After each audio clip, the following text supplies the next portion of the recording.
Good afternoon, everyone. A very warm and pleasant welcome to one and all present here. Today is truly a moment of privilege for our institution as we come together for the Centenary Lecture Series on the inspiring theme, The Role of Bharat in World Peace. On behalf of Principal Ma'am, faculty members, and students of our college, I extend a heartfelt welcome to our esteemed guests and respected dignitaries. Light has always symbolized knowledge, wisdom, peace, and prosperity in our rich Indian tradition. To seek divine blessings for the successful conduct of this program, we now move towards the Deepdan ceremony. I humbly invite our respected dignitaries for the ceremonial lighting of the lamp.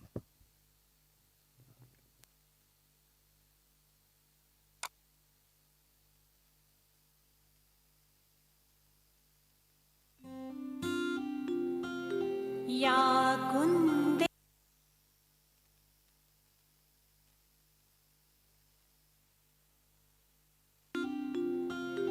या कुन्देन्दु तुषारहारधवला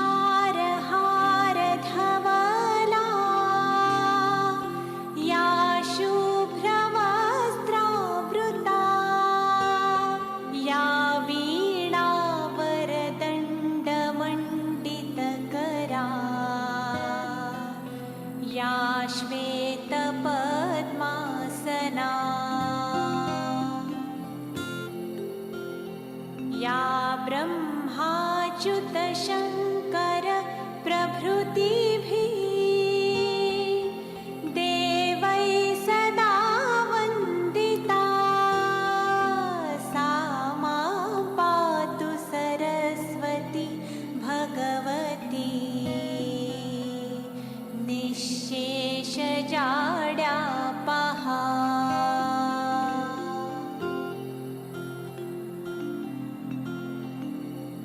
शुक्लां ब्रह्मविचारसारपरमाम् आद्यां जगद्व्यापिनीं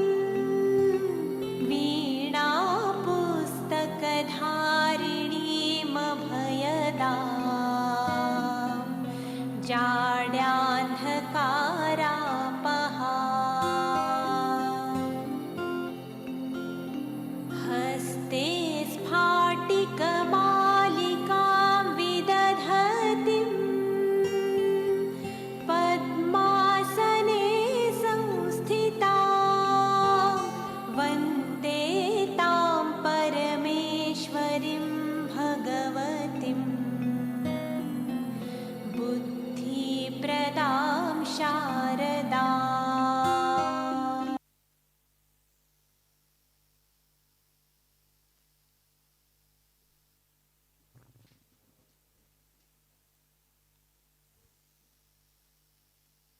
I now request all to please rise for the Kulgeet followed by Vande Mataram.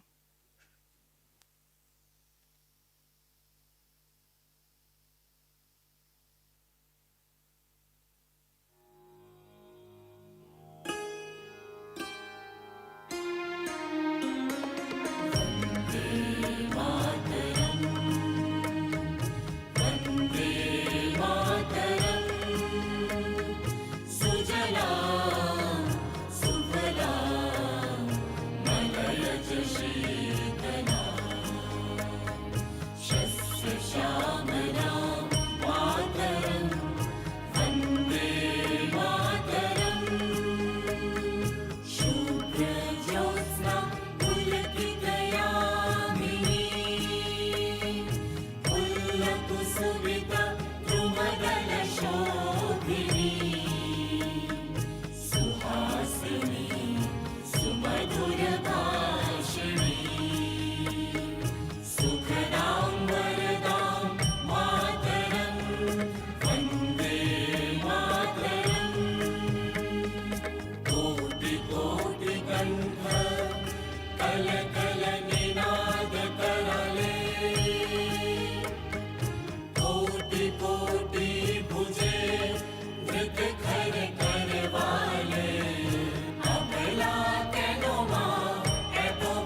Now we will have Kulgeet, our cultural tradition of our college.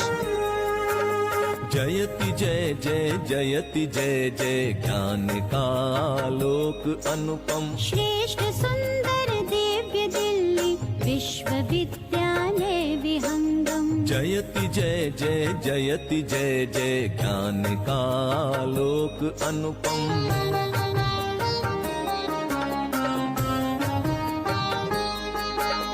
सकल वसुधा निज कुटुंब की भावना संस्कृति सनातन आधुनिक शिक्षा पुरातन ज्ञान धाराओं का संगम देश की स्वाधीनता हित भूमिका शतकोटि वंदन निष्ठा धृति सत्यम के मंगल दिव्य भावों का समागम जयति जय जय जयति जय जय ज्ञान का आलोक अनुपम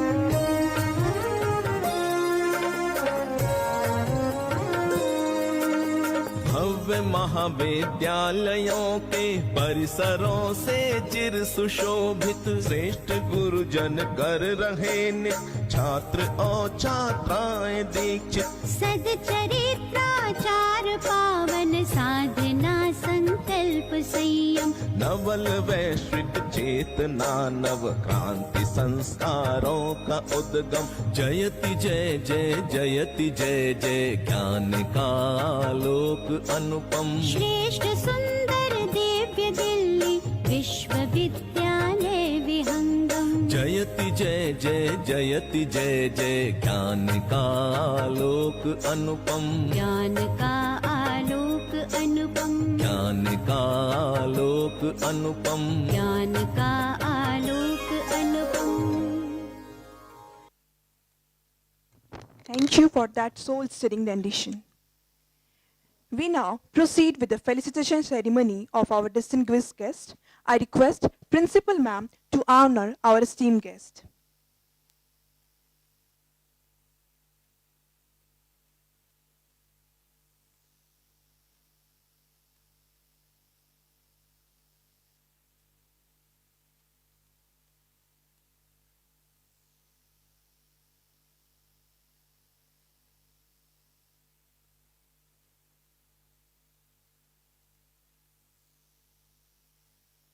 Now, I would like to call Lena Baker Ma'am to please come forward.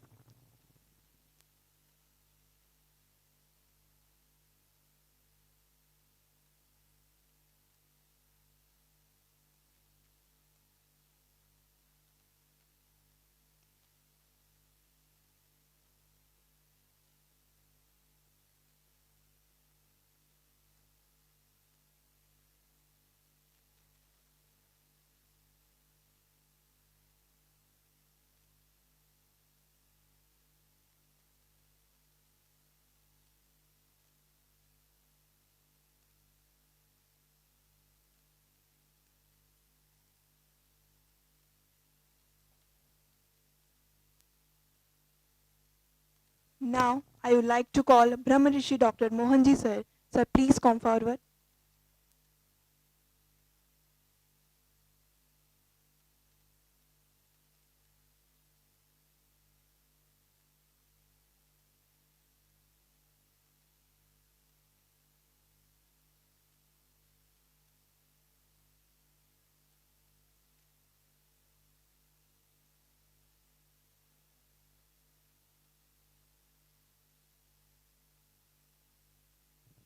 Now, I would like to call Dr. Ravi sir. Please come forward.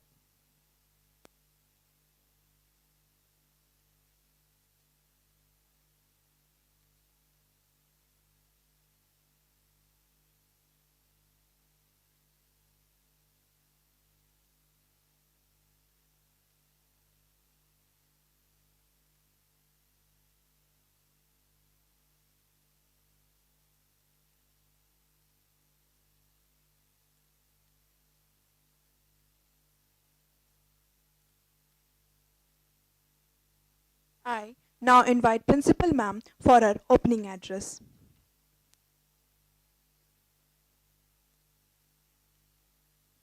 I would like to request all the dignitaries to please come on the dais.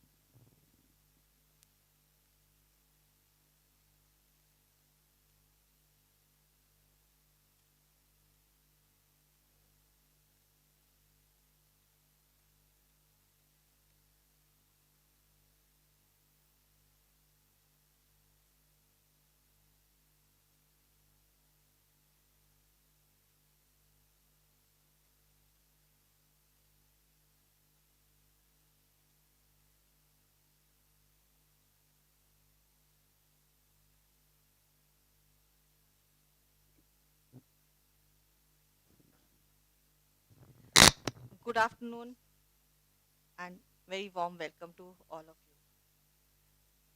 you. 1924 to 2024 is the story of Indraprastha College, an institution which grows and celebrates its centenary, sustains the essence of education and lifelong learning in its core. Indraprastha College for Women has been a proactive witness, participant, and author of its incredible story. Our illustrious alumna, like Suchitra Kriplani, the first woman chief minister of Uttar Pradesh in independent India, have been a crucial in including women in reclaiming our freedom. We have many firsts. This is just a one we have mentioned. The centenary was commemorated by a series of events which became a confluence of past, present, and future. On 7th February 2024, the day which marks the foundation of the college, our Vice President Dhankaji, former Vice President of India, graced us with his auspicious presence. The college marked a key shift in its history, celebrated its Centenary Foundation Day on 27th May 2025, a National Kavi Sammelan, a Poet Sammelan. Along with the alumna meet was brought together, though the efforts of entire IP community. Our chief guest alumna, Honorable Meera Kumar, was joined by eminent poets. She is also part of alumni, and I know that everybody knows it. Meera Kumar is a well-known personality in Indian politics for the past many years. Our centenary lecture series is aimed to cultivate and nurture a spirit of discussion and learning to commemorate 100 years of Indraprastha College contribution to Bharat. The first series was a talk by Asle Toye, the esteemed deputy leader of Nobel Prize Committee in July 2024. Mr. Toye remarkable contribution to the fields of international politics and peace studied have been a profound impact on our understanding of global issues.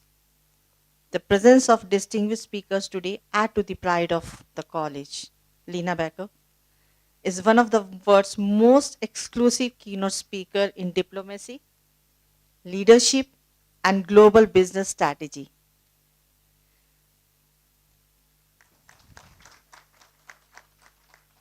With over 35 years of experience at a highest international level, she has advised royal families, head of states, Nobel laureates, and Fortune 500 leaders worldwide. She united leaders across border, built consensus in times of division, and strengthened Europe's financial resilience. On behalf of Indraprastha College, I welcome you to our campus. And I think your coming to this college has added an history, a chapter in the history of this college. We are really honored that you are here with us today and shared your thought. Few minutes back, we have long discussions over lunch, and I really appreciate that you have in-depth knowledge of each and every aspects of education, international politics, governance, science, technology. I don't know what to say or not to say. And I never felt that I have been meeting you for the first time. It's like that we know each other for such a long time, and we really have a good interaction and discussion, and we agreed on one thing, that women are smartest on this earth. The end of each and every discussion ended on this, that yes, we are powerful, we are empowered, we are smartest, and we have a power to change anything in this world. Thank you so much for coming to IP College. ब्रह्मश्री Mohan ji स्वयं को एक मानवतावादी बताते हैं और मानवता को सर्वश्रेष्ठ धर्म मानते हैं. उनका लक्ष्य पृथ्वी पर सभी प्राणियों को एक विश्व और एक परिवार के रूप में सभी प्रजातियों, सीमाओं और पंथों से परे शांति, सद्भाव और बिना शर्त प्रेम के साथ रहने के लिए एकजुट करना है. वे अहिंसा की जीवन शैली के पुरजोर समर्थक हैं. इस ग्रह पर किसी भी प्राणी को मनुष्य के कारण भय में नहीं रहना चाहिए. This is what our culture is. We talk of Vasudev Kutumbakam, we talk of many things where we focuses on attaining spirituality, living with a brotherhood, living with caring about the humanities, caring about human values. This is our crux. And Mohanji, you are working with this and spreading spirituality and humanity all over the world is the greatest contribution, especially in this era when we are just living like a machines and facing a lot of issues with spending more time with technology, mobiles, games, and AI than spending time with our parents and grandparents. So I think your work is great and help to the humanity, and we will be able to have some restore our earlier values, which I think we are forgetting right now. So, on the behalf of Indraprastha College, I welcome Ravi ji. भाई साहब को सब जानते हैं. It's not the first time that he is here in our college, and time to time we call him for different discussions. I still remember his first training session on Vedic mathematics. And for the 5 hours, students were just spellbound. They were working with him. They were learning a lot of things, and they were there was a eager to learn not only Vedic mathematics but the Sanskrit along with science and Vedic mathematics with his mentorship. So welcome to Indraprastha College once again, Bhai Sahab.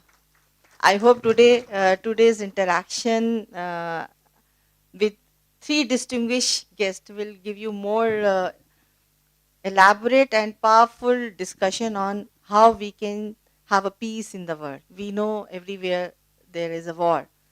We know that things are getting different or in a negative sense, even in our country also. We have a problem of terrorism, we have a problem of different issues which can be taken as a war. Maybe it's a poverty, maybe crime against women, maybe some other issues which we are facing as a society. So I hope all these things, today's lecture, today's interaction will benefit you and give you more exposure to be a good citizen and a better citizen of this global world. Thank you and God bless all. Thank you so much, ma'am, for your inspiring and motivating words. We are deeply grateful for your valuable presence and for setting such a positive tone for today's program.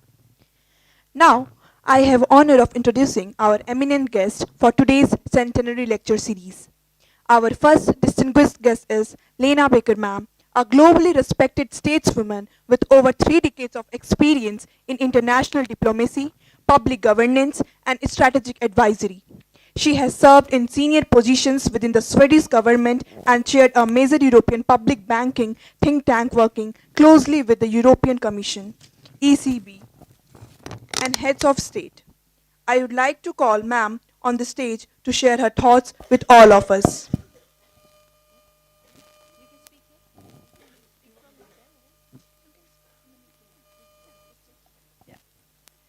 Namaste. I'm very happy to be here today. And we had a fantastic lunch. I have to say that. Because it felt like I came home here, and we had a lot of things in common. Because women, we are the same all over the world.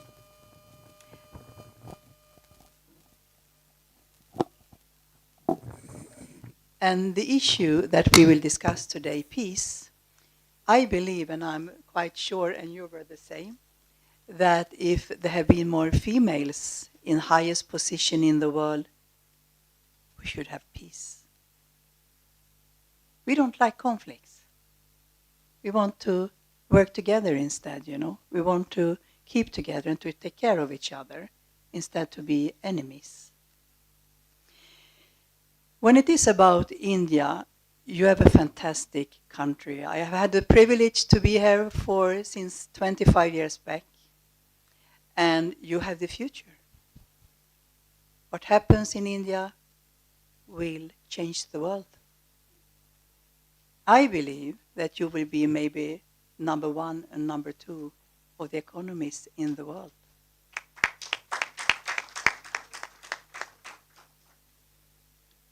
And therefore, it is so important that these decisions that we take today, that will give us everything for the future. We need to think and we need to act right.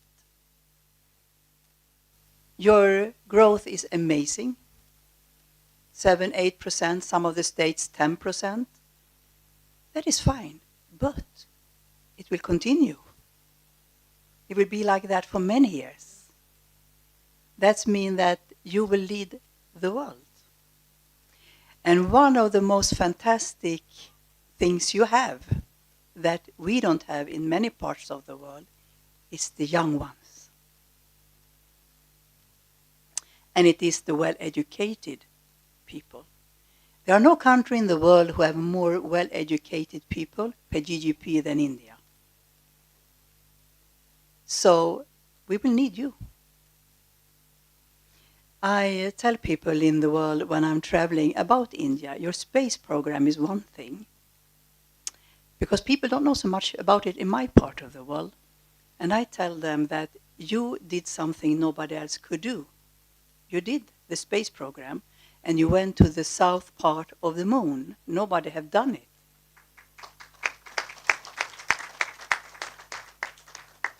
But what you also did, you did it to the cost of what we invest to do a public swimming pool in the south of Sweden. So you can imagine you were smart. You not only did it, you were innovative because you find the solutions. And that tells that you're outstanding. When it is about peace, I think that today people are more and more afraid who can we be with and what will happen tomorrow. And we, all of us, were hoping that this situation should never ever come, and we don't know where it will end. We are talking about nuclear and all these kind of things now, and enemies are friends and friends are enemies. So today is more important than any time to really share the values and to really work for the opposite, to go together instead. Friendship, long-term friendship, I think, will be the base for everything, because we need to trust each other, you know. We need to know that when we discuss this morning, will we keep in the afternoon and the evening and for generation to come. In that, you know, Europe, and not at least the Nordic where I come from, and India share very much the values. We believe also in democracy, like you do. We believe in gender equality, and we believe in peace, exactly like India do. So we share very much of these values, and we want to be together for long, long term. I think that one neutral thing that we could work to much more together with in peace is culture. That is normally a very good platform, because that is not politics. I am from, you know, the government myself, so I know what politics also are in reality, you know? And sometimes it creates more problems than it needs to be. So I believe that there are, you know, like the universities, culture, sports, who will be a very important arena. And also organizations like my dear friend Mohanji here, who want to go the opposite way than the world are today, to make people come together instead. 10 years ago, we created a unique organization in the world, the Royal Foundation for Peace. And it was actually royal families and our company GJA Group who thought that what strange world we are living into. Where is the result of all this talk? How do they move from these beautiful papers to action? And we were thinking about United Nations, COP28, World Economic Forum. It sounds very, very good, but where is the result? Actually, if you look at COP, it goes to the wrong direction instead. We have more pollution than any time. So we had a discussion around the table, and we said, let us create something that the world had never seen before. There are only one God, but with different names. We are only one world. So no matter religion or countries, let us go together and to create something bigger. And I will stop here, but I'm very open for questions later on. And I would love to see this as just a beginning for a much, much stronger and longer path together. Thank you. Thank you, ma'am, for that truly enlightening and inspiring address. Your words have not only enriched our minds, but also touched our hearts. We are equally privileged to welcome Brahmarishi Dr. Mohanji, a globally known humanitarian, philanthropist, and a spiritual leader from India, who walks the path of Raj Yoga with the core teaching of being oneself and vision of humankind to kind humans. Now, I would like to call Sir to share his thought with all of us. Thank you. Thank you, Principal Poonamji. It's great to be here with esteemed Reviji and Lena. The question of Bharat and its relevance. In one word, I would say neutrality, practicality. These two words are very important when you want to talk to the world. Most of the negotiations today, or discussions, or diplomacy today is one-sided. If you look at the world after Trump took charge, he speaks, everybody has to listen. There is no discussion. The whole diplomacy changed, and polarization is deepening. In such a condition, who can make a difference in the world? Somebody who's neutral and somebody who can see beyond. If any country asks, what is in it for me? You can never have a discussion. It will be polarization further and further, number one. If any country compromises their culture to be politically correct, can never be stable. This is what we see in Europe. This is what we are going to see in many other countries. Being politically correct is not another word for compromising your culture. Culture is the spine of every country. The moment you lose your culture, you lost your spine. Likewise, when you are discussing, some things are non-negotiable. One, equilibrium. What the country is, that unity is very important. Equilibrium, harmony, they are important. If we cannot help the helpless, if we cannot quarantine the harmful, if we cannot bring righteousness in our society, we have a wasted life. Our life is wasted. We need to know this. This is not about how you are, who you are. It's about what's your attitude. What's your attitude towards life? And many times, people look at your attitude, not who you are.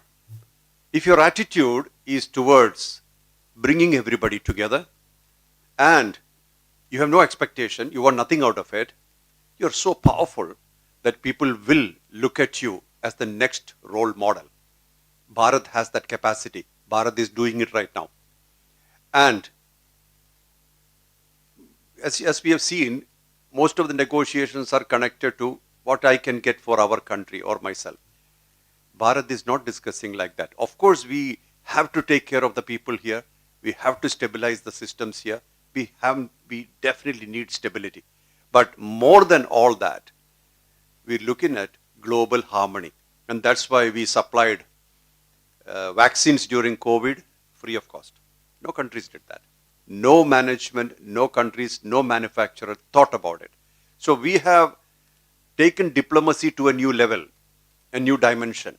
Even self-sufficiency is part of it. Make in India. It's important. Why? Because that nurtures you, that strengthens you, that stabilizes you. Please remember, effectiveness gives you contentment much more than activity for the sake of activity. So, effectiveness is also connected to self-sufficiency. It's also connected to various things you do in the world. I was in London 2 weeks ago.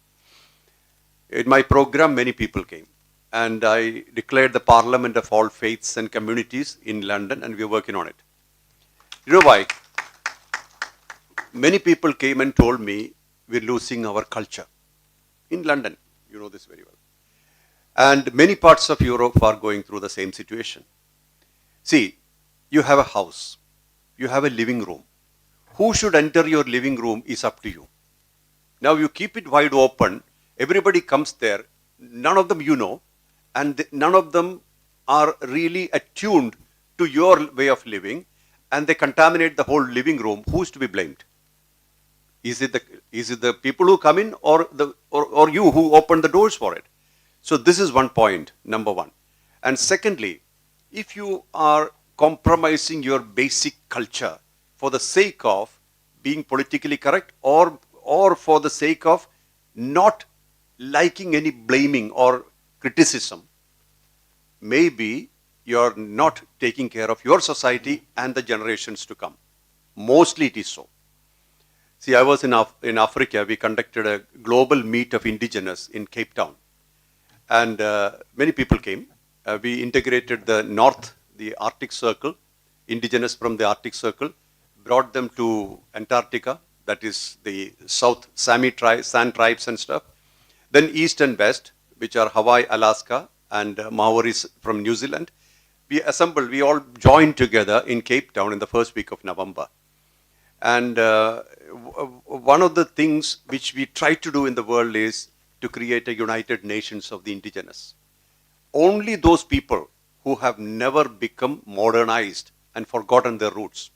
So in Africa, while we were conducting the program, the queen of Sand tribe, in her speech, she said, we have a saying, it's quoting, we have a saying, if you forget your roots, you forget your immunity. This is a very vital point. If you forget your roots, you have forgotten your immunity. Without roots, you can never be immune from the wears and tears of life. You cannot control what comes into your system, but you can regulate it. You can shut the door at the right time to preserve your sanctity, sanity. If you keep everything open and complain, hey, now I don't know what to do, and also pamper people as saying that, okay, we are very kind people, do whatever you like, we are compromising the next generation and the generations to come who become rootless. They have no root. They don't know what to do. And who's to be blamed? So, various points, I'm just giving examples. So, this Parliament of all faiths and communities is getting formed. All the people. One point is responsibility. I said, we don't talk too many things.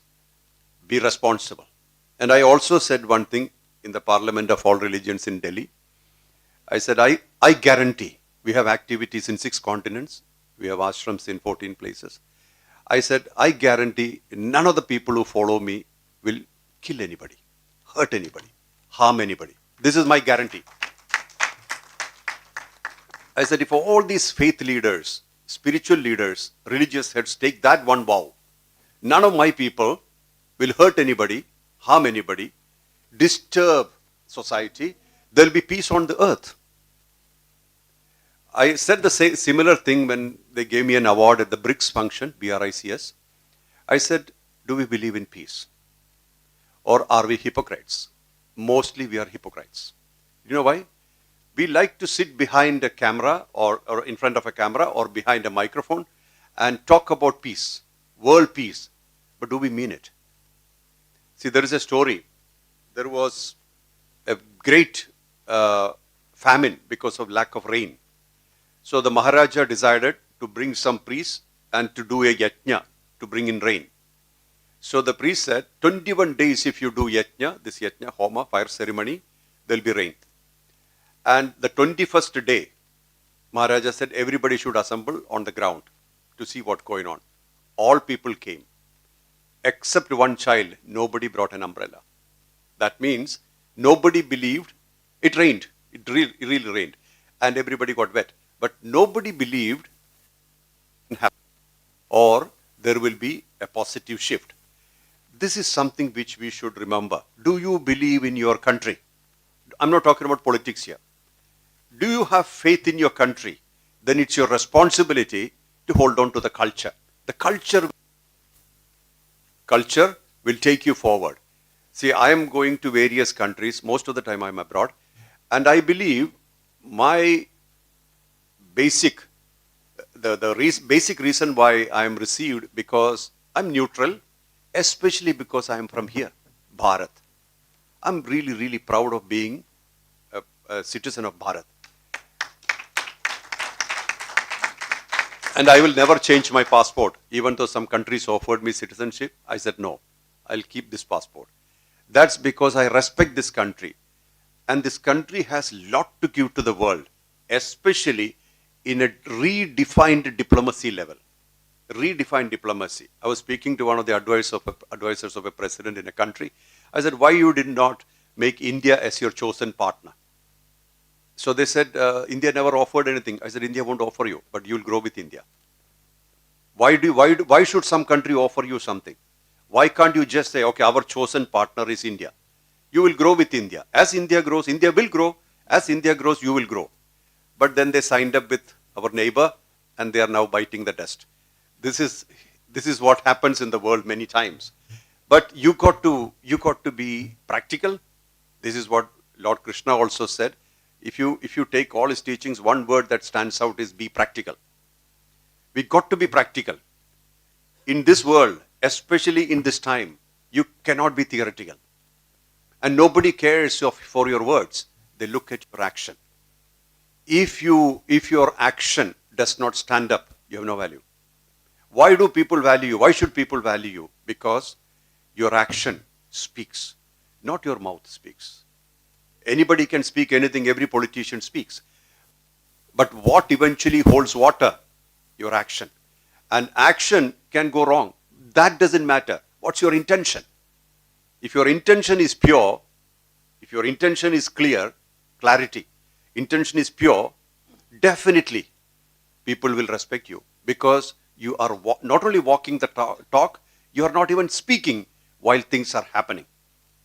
You know, in Brazil we had a coup situation, not coup, but the president was arrested. So one of the politicians came and asked him, give me one word which I can use as a strategy. He's a politician. I said, silence. He said, what do you mean silence? I said, see, everybody's shouting. Who's listening? You look at the TV.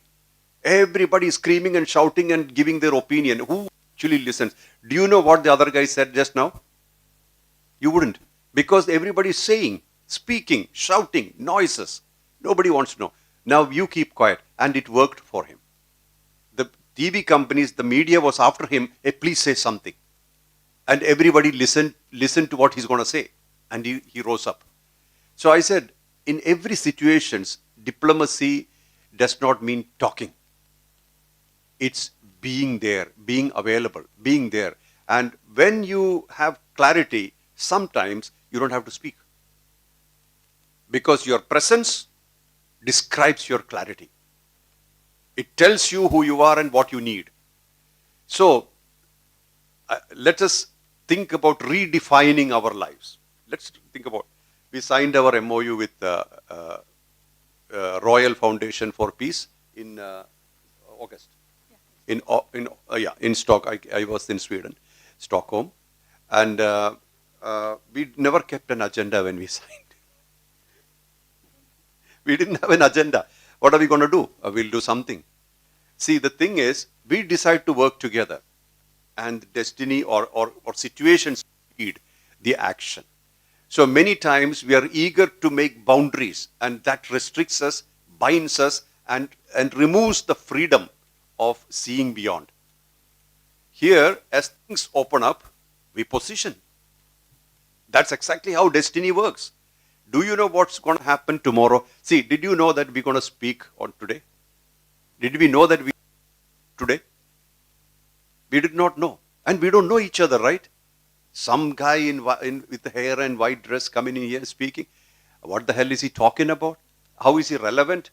I'm sure these thoughts must be coming. And I'm sure that even the professor, principal does not know me. Not been briefed. This is exactly how life works.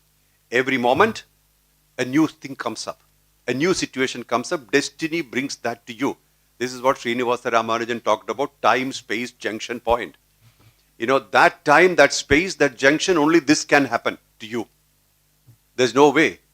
These gentlemen came from Rajasthan. You know, could have sat in Rajasthan. Of course, it was attraction to Reviji that brought them here. But despite all that, there could have been 15 reasons why you could not travel. But you reached here. Now you have to be here. This thing we call as the play of destiny, or even in some occasions we can call it the practical joke of destiny, brings people together, takes people also away.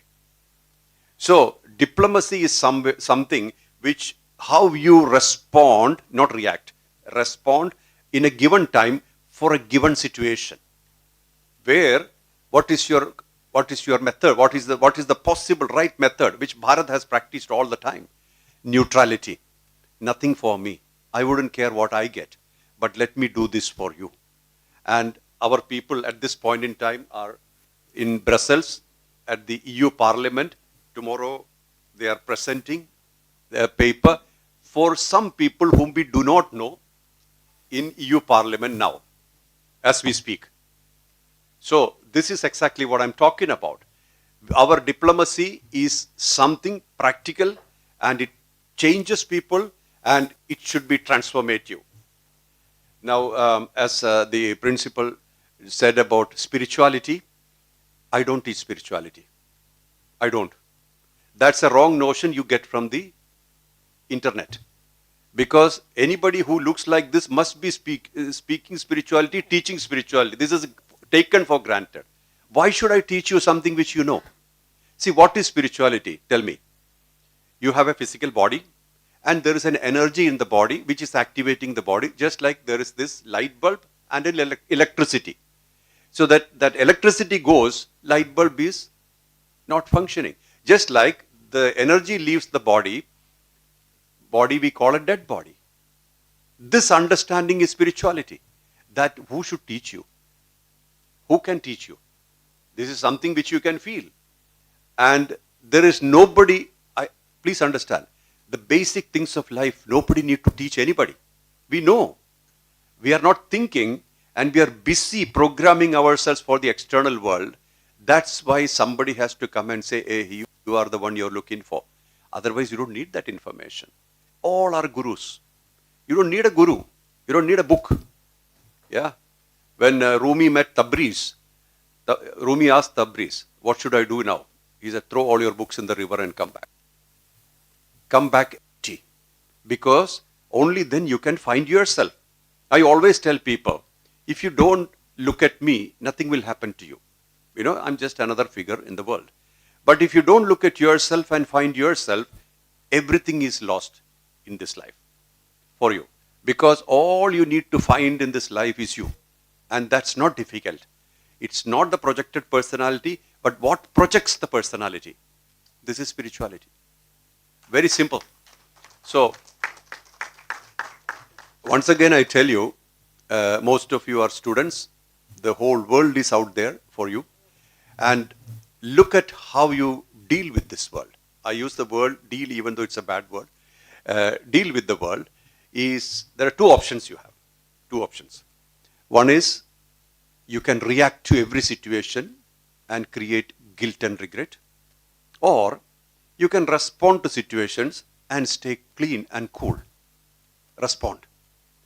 If you choose response, I guarantee you, you will have very stable life. This is a guarantee. Respond. Respond means you're never compromising your brain. Okay, this situation is happening. It's not my cup of tea. No problem. It's okay. Let me handle it. And then, as I said earlier, every place you don't have to speak. When everybody is speaking, you should never speak. Don't waste your time.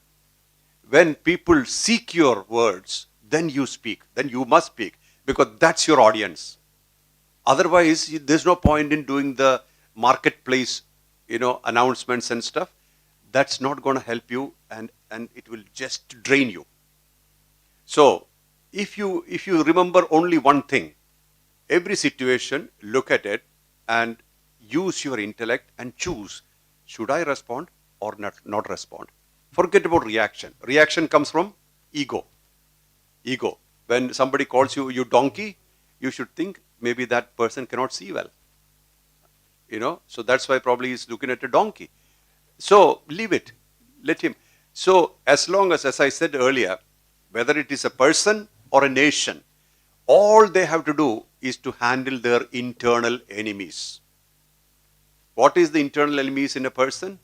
Kama, Krodha, Lobha, Moha, Mada, Matsarya, all those things, anger, hatred, jealousy, revenge, all those kind of, you know the enemies. Whatever attacks you and makes you down or drains you is your internal enemy. And internal enemies of a country, nation, those who go against the country. See, we work in the Tihar jail. So many people are now, we're trying to transform them. I don't like to teach anything to anybody. So we're not teaching meditation or yoga. But so many people have written letters now. They have a view of their vision of their future. This is all you need. And they will tomorrow become the citizens of Bharat in true sense. Doesn't matter what religion, caste, country, color, culture, we don't care. But they become honest citizens of the country tomorrow. And that is the contribution to the country. So, in a country, if there are elements which are going against the country, it's the responsibility of the country to take care of them properly, quarantine them, take them out. This is important. Focusing on external world, we will never succeed probably because many of them are not in our control. But the internal world is 100% in our control, whether it's a human body or the nation. So, I conclude this and thank you for having me here. I really appreciate Principal. Thank you. And I wish all of you Ayur Arogya Saukhyam, great strength, happiness, stability, and great effectiveness in life. Wish you all the best. Thank you, sir, for a profound and soulful message. We feel blessed and deeply grateful for your divine presence and inspiring thoughts today. We are equally privileged to welcome our distinguished guest, Sri Ravi Kumar Ayarji, a great thinker, educator, cultural ambassador, and powerful orator. He is a member of RSS All India Outreach Team and has earlier served internationally with Hindi Swam Sevak Sangh and Seva International. Now, I would like to call Sir to grace the stage and address gathering with his vast experience and deep knowledge. People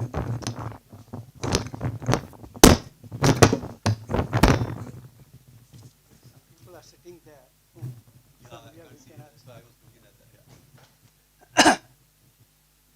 Respected members on the stage and off the stage.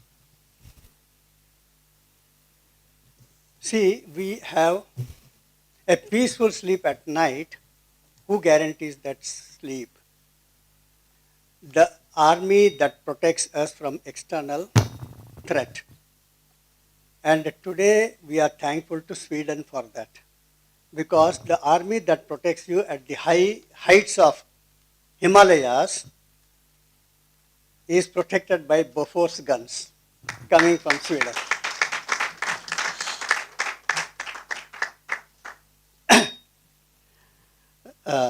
Our Madam Principal started and gave an example, one of the past students, Sucheta Kriplani. It's a unique personality. She was Bengali by birth, married a Sindhi person. Bengal is here in the east, Sindh is in the west, somewhere in Pakistan. They married and they stayed here in Delhi. She studied here and she becomes the chief minister of a third state, Uttar Pradesh. Can you see this much of diversity and inclusiveness anywhere in the world? Once a European Union minister, at that time European Union had some 25 countries. The minister came and met me. I want to discuss something with you. Tomorrow you are having breakfast with me. I said, okay. But I said, today I'm speaking to various VIPs here. He said, I'll stay for 10 minutes and then I will leave. Okay, he stayed. But he stayed throughout my lecture. And then next day I asked him, what is the question you want to ask? He said, you have already answered my question. I don't remember what I had told. He said, your very first sentence you said that India more than 24 languages are our national languages. We have more than 200 dialects people speaking, and still there is only one country. He said that has answered all my questions because Belgium is one of the small countries. It has got only 5 million people, maybe 6 million people. But they are saying that people in the south of Belgium, they speak French language. People in the north, they speak German language and Flemish language, that is Netherlands, Holland language. So one third of these people are distributed. So they are demanding trifurcate Belgium. We can't stay together. So if that is their problem, then I said, do one thing, you send your college students speaking these 3 different languages, let them come to India. They will see the diversity of India and they will go back with a message. Just staying in India for 1 month will change that mindset. This happened in Africa. In Africa, the Tutsis and Hutus were fighting with each other. They sent peacekeeping troops from Belgium, they sent it from France and various countries. But the fighting would never stop. Indian troops also went there, and their captain was Brigadier Nambiar, and peace started coming. So BBC was interviewing and asking him, how is it that you are able to bring peace which others could not? He said, I wanted to know the root cause of these. So I called the Tutsis and I called the Hutus. What is the problem with you? They said, we are different and they are different. He said, looking at the black people, we don't know who is Nigerian, who is from Ghana, and who is from Ethiopia, who is Tutsi and who is Hutu, we don't know. But you say there is a difference. He said, look at us carefully. Their hair is curled like this, and our hair is curled like this. Therefore, we fight with them. Then he said, just come here and see, all my troops are here. The man from Nagaland is so short. The man from Haryana is so tall. The man from North India is very fair in color. The man from South India is very dark in color. We don't find these differences, and we are one country. Can you not stop fighting? And this worked. India is a living example of how peace can be brought, and these 2 persons are living examples of that. Lena Bakar, she doesn't speak from dictionaries and from textbooks. She speaks from her experience, same way Mohanji. So we need such people who know how to speak from their experience. Lena Bakar started with Namaste, right? I'll tell you, if you go to USA, Georgia, there is a church. The pastor of that church is called Eddie Murphy. On Sunday, they have gatherings. If you go into the YouTube, you can see. Every gathering, he will say Namaste. They all will say Namaste. Say loudly, Namaste, Namaste, Namaste. And everybody will be shouting, Namaste, Namaste, Namaste. Why is he making them say this? He said, Namaha Aste means there is a divinity within me and there is a divinity in you. And therefore, I bow down before the divinity in you. I salute the divinity in you. That is the meaning of Namaste. He said, when 2 Americans meet, they say hi. Hi does not carry any meaning. Nobody told us there is a divinity in you, and therefore, when there is an argument and we disagree, just take out a gun and shoot, because there everybody is allowed to have gun. You go to a shop and say, I want 400 bullets, I want 4 guns, and I want an aspirin tablet. He said, have you got a prescription for aspirin tablet? So, unless you teach them Namaste, that there is a divinity in another person, this killing will go on. So peace can come through Indian philosophy. I'll give you one startling example. There are plenty of examples that India has shown to the world. But a few I'll tell. In the year 1940, the Europe was rolled under by Hitler. And Poland, they attacked and they captured Poland on 1st of October 39. And they started slaughtering the people and sending them to gas chamber. So Polish people thought, we are going to die, but our children and our women folk should survive. So they put 900 such people. They were Christians and they were Jews. And told them, you just leave Poland and go and take refuge anywhere in the world. So they went to France, they went to England, they went to various European countries. They said, don't come here, don't come here, don't come here. Then they came to Saudi Arabia and uh, Bahrain and other ports of the Gulf countries. Everybody said, please leave this place, please leave this place. When the king of Jamnagar, he was on a European tour, and in the paper it was coming that they were driven away from Saudi Arabia, they were driven away from Dubai, etc. Then he said, what is this? Immediately cancelled his European tour. He came to India and said, please come here. I will give you asylum. They came to Jamnagar. Then the Britishers at that time, they said, you cannot have foreigners in your place. He immediately called a priest, performed, you have how to adopt children, for there is a ceremony. He adopted all those 900 people as his own children, gave one of his palaces in Jamnagar and said, you will stay here. Never converted one of them. Till the war is going on in Europe, they stayed here for 6 years.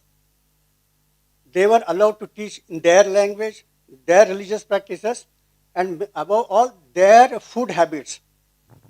And when the war stopped in Poland, they all returned, and one of them becomes the Prime Minister of Poland. This king, Digvijay Singh, in Poland there are many schools named, they said, we want to repay you, what shall we do? We have to do something. He said, there's no need to construct my building or something, my name, but most important is education. So you provide education, whatever you want in my name. So there are many schools that carry his name, Digvijay Singh. Only last month, because he saved many Polish children, many Polish ladies in Israel, many Polish Jews in Israel, they have erected a statue for that king, and they asked that please come and inaugurate. But some of us people went there and inaugurated it. So this is India. In every generation, in every century, India has sent messengers to the world that changed the history of those countries. There was a person called Hu Shi. This is a Chinese name, so it has nothing to do with English gender, male and female. SHIH is one of their surnames. He became the ambassador of China in America. So when he has to speak either about China or about America. But out of 40 minutes, he was spending 25-30 minutes on India. What India has given to China. He said, India ruled China for 2,000 years without sending a single soldier. What we sent was Buddhist monks. What we sent was great philosophers. They changed the whole history of China. And in recent years, India sent one great personality in the year 1936 when the World War was going on. One doctor went from India to China. During war, people are dying. China was attacked by Japan. So some Japanese are dying, some Chinese are dying, but epidemic is spreading all over and the Chinese were dying in big number. One doctor born in Sholapur, studied from Bombay. He said, what am I doing here? I will go. His friend said, why are you going to China? The Japanese will think that you are a Chinese spy, they will kill you.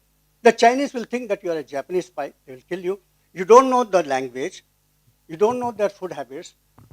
Then he said, there are 100 reasons for not going there. There's only one reason I should go. People are suffering and I'm a doctor.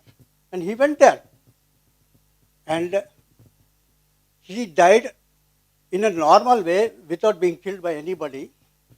1944 he died. Now India and China have got strange relations. Sometimes good relations, sometimes bad relations politically. Their prime ministers and presidents, when they come to India, in Delhi they may have some hot talks, some soft talks, etc., etc. But every president and prime minister after his Delhi visit comes all the way to Bombay, right from Chauhanlal, who came in 1950s, to Huzi Pin. All of them, when they come to Bombay, they meet the relatives of the grandchildren of this person, this doctor, and say, we have not forgotten your grandfather. We have not forgotten your uncle. You know what is his name?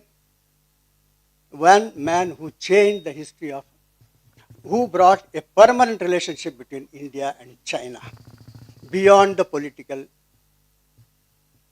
There is a movie in his name, produced by V. Shantaram, in the black and white movie. You can download and see that also. His name is Dr.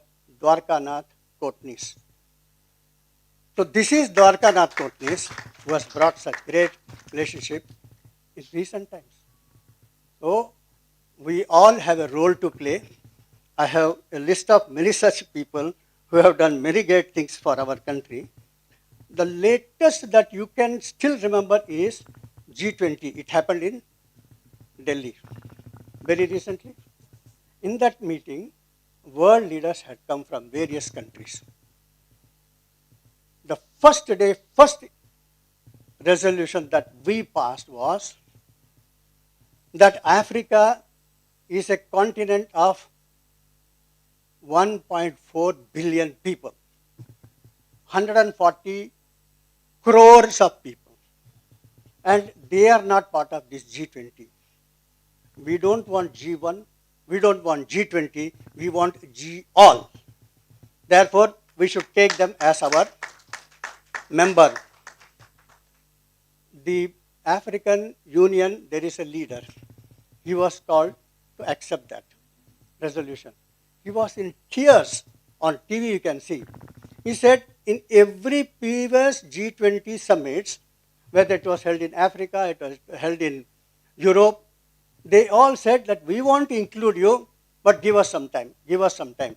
It was only India which on the very first day said, please come and join. So we are eternally thankful to India. During COVID, every country was saying, please give us vaccine, please give us vaccine.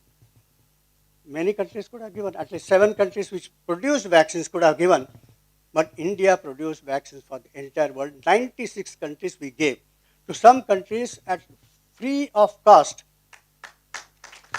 So when our Prime Minister landed in Papua New Guinea, it's not a very prosperous country, but it is definitely a great country. It is per capita income as gas as India. Size-wise, small country. But there, the Prime Minister, Papua New Guinea, he invited 10 more Prime Ministers from neighboring countries, small islands like Solomon Island, etc. And they were all waiting at the airport. The protocol says, after sunset, the Prime Minister need not wait at the airport to receive the visiting Prime Minister. But he waited there. The military need not play a band, but the military played a band. And as Narendra Modi came down from the stairs from the airport and the airlines, and he got down, and you know what he did? James Abbey, Zara boliye. He bent down and touched the feet of Narendra Modi. They asked him, why did you do this? This is an Indian practice. It's not a Papua New Guinean practice. We bent down to pull the leg of others. But why did you touch his feet? He said, when Corona was there, we were begging the medicine from so many countries. It was only India came to our rescue. It gave us. For us, India will always remain a Vishwa Guru, and anybody who comes from India is a teacher to me. Jai Hind.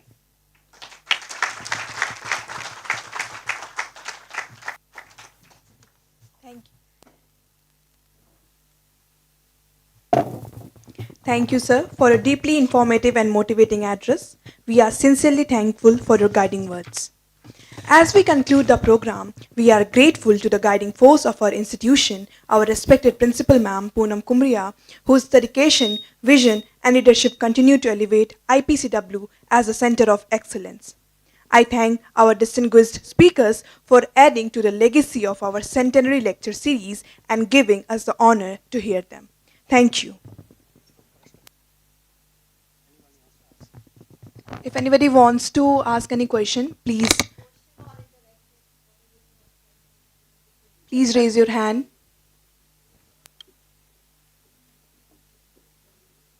Anyone?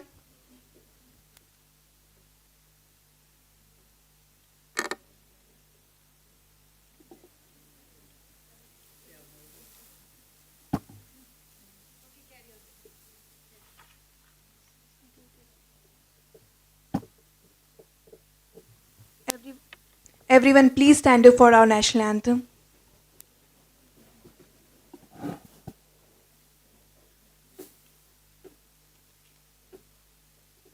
जनगण मन अधिनायक जय हे भारत भाग्य विधाता पंजाब सिंध गुजरात मराठा द्राविड उत्कल बंगा विंध्य हिमाचल यमुना गंगा उच्चल जलधि तरंगा तव शुभ नामे जागे तव शुभ आशीष मांगे गाहे तव जय गाथा जन गण मंगलदायक जय हे भारत भाग्य विधाता जय हे जय हे जय हे जय जय जय जय हे